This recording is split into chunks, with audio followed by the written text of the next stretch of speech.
Olá, eu sou a aluna Roberta da Veiga e o tema do nosso projeto é Avaliação da rugosidade superficial e da dureza de dois materiais restauradores diretos. A orientadora foi a professora doutora Carla Castiglia Gonzaga e a doutoranda, a doutora Patrícia Manoso. As resinas compostas, elas vêm ganhando espaço nos últimos anos. Isso porque esse material, ele valoriza a estética do paciente e permite confeccionar restaurações com características semelhantes à de um dente natural. No geral, a técnica com resina composta, ela é bastante simples e rápida, mas exige alguns cuidados, como a utilização de adesivos, técnica utilizada e adequada fotopolimerização. Alguns fatores levam a seu insucesso, como as fraturas.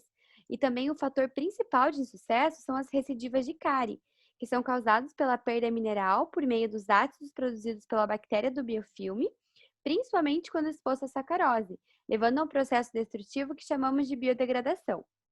Para que esse processo de biodegradação não interfira de maneira tão significativa, as resinas elas estão sendo aprimoradas, tendo sua composição química modificada. Também para otimizar, a técnica utilizada para essas restaurações com resina é a incremental, com a utilização de incrementos de 2 milímetros na cavidade, diminuindo assim a tensão da interface cavidade e restauração. Ainda mais para otimizar a técnica incremental, surgiram as resinas bulk fill, que possuem reduzida contração de polimerização e elas apresentam a possibilidade de incrementos maiores. Também surgiu um material alternativo chamado Centum, o qual tem alta resistência à flexão para restaurações definitivas classe 1 e 2, e ele oferece estética e facilidade no seu uso, porque ele não requer o uso de um primer ou de dispositivo polimerizador. Na avaliação das propriedades dos materiais restauradores, a rugosidade está diretamente ligada à quantidade de biofilme acumulado. E se o material não apresentar um bom polimento, pode apresentar uma biodegradação maior. Os objetivos do nosso trabalho são avaliar os efeitos da degradação em saliva na rugosidade superficial e microdureza Vickers de duas resinas compostas e do esmalte e da dentina adjacente à restauração após serem submetidas a desafio cariogênico. Na fase in vitro, foram utilizados 40 pré-molares e molares ígidos, obtidos por doação diretas e recém-extraídos. A fase vestibular ou palatina lingual foi planificada com lixa de granulação 340 e as superfícies elas foram polidas com lixa de granulação 600. As raízes foram seccionadas 1 milímetro além da junção cemento-esmalte e as coroas foram seccionadas no sentido médio distal. Foram confeccionadas cavidades com dimensões aproximadas de 2 por 3 por 1,5 mm, e as cavidades elas foram então restauradas com diferentes materiais restauradores aleatórios. São eles resina bulk com e sem aplicação prévia de adesivo e material do tipo alcacite com e sem aplicação prévia do sistema universal. Após 24 horas, essas amostras foram então submetidas às análises de rugosidade e de dureza. Na fase de degradação, a outra metade das amostras foi utilizada para avaliação da degradação em saliva estimulada. Para isso, foram selecionados 10 voluntários saudáveis. Os espécimes foram colocados em recipientes com a saliva coletada dos voluntários, e o crescimento bacteriano ele foi facilitado com a aplicação de uma gota de sacarose a 20%, 10 vezes ao dia, por 7 dias, e a saliva foi renovada a cada 2 dias. A avaliação da rugosidade superficial dos materiais foi realizada por uma agulha que se moveu a uma velocidade constante de 0,5 milímetros por segundo com uma carga de 0,7. A avaliação de microdureza ela foi feita por um dispositivo identador Vickers e uma carga de 200 gramas por 15 segundos.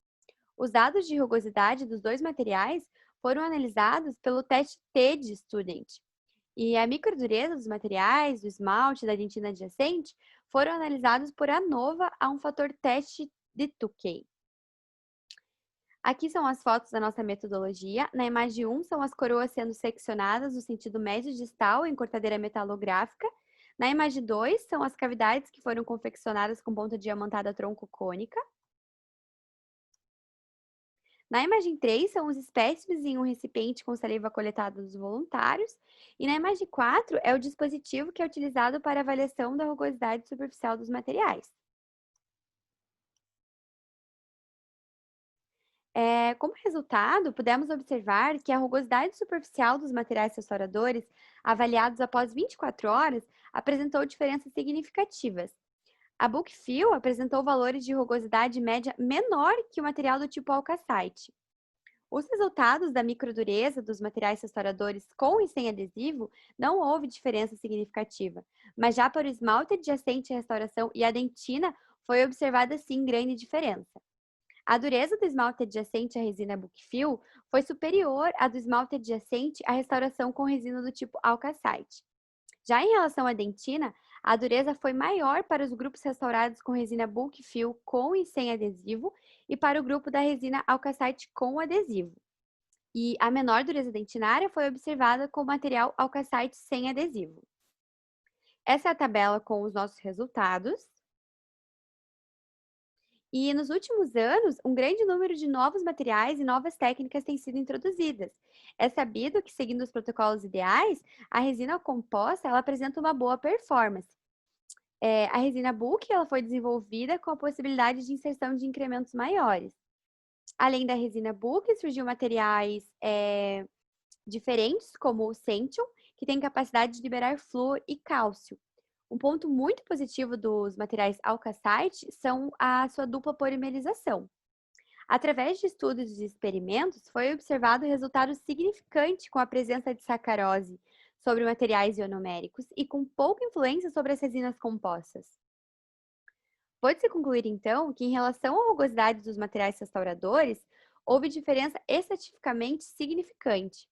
Já em relação à microdureza, considerando os 4 grupos avaliados, dos materiais restauradores com e sem uso de sistema adesivo, não houve diferença estatisticamente significante.